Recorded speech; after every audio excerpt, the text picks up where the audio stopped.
Kenny Beck is in studio once again for us tonight. Kenny, last hour, you and the governor reflected on his time in office. Did he say more about what he plans to do next? Well, Devontae, that's what everybody wants to know. Will he run for U.S. Senate in a couple of years when incumbent Thom Tillis' seat is up? Could he be a presidential candidate in 2028? Perhaps something else? Or maybe he is done running for office. For now, he tells me everything is on the table. I promised my wife and my family that I would take some time before making those decisions. But I want to continue making a difference, that's for sure. So you have not run your last race yet, is what I'm hearing. I don't know that yet. I may have, I may not have. But like I said, all the options are on the table for me, and that would be one of those options. At this point, do you have a way that you're leaning one way or another? I don't. And that's the promise that I've made myself. I'm running through the tape. While Cooper mulls his next move, the man he endorsed, Josh Stein, will begin his time as North Carolina's governor.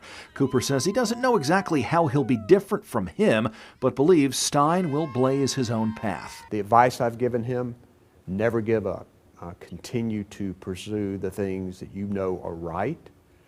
Try to find as much common ground as you can with the legislature, but maintain your own values and fight for the things that you know are important.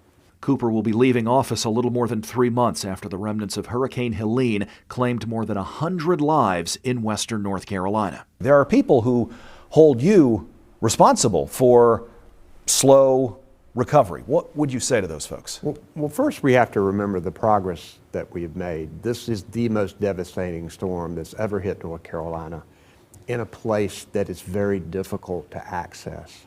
A lot of these places are difficult to get to on a sunny day before the storm. But the investments that we've been able to make, we've been able to open more than 900 roads that were closed, get all of our schools open and children back in school.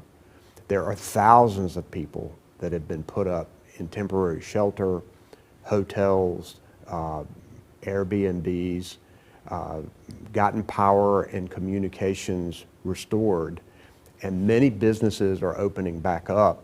But the fact remains is that because of the widespread devastation, it's going to take years to recover, and it's going to take billions of dollars of investment. This Tuesday in Raleigh, the North Carolina House is scheduled to vote to potentially override the governor's veto of SB 382. That would direct more money toward Helene relief, but also take away power from newly elected Democrats, including Josh Stein. Cooper says it's a power grab and bad legislation. You can find part 1 of our conversation where we looked back on his time as governor online at WXII12.com. Christine.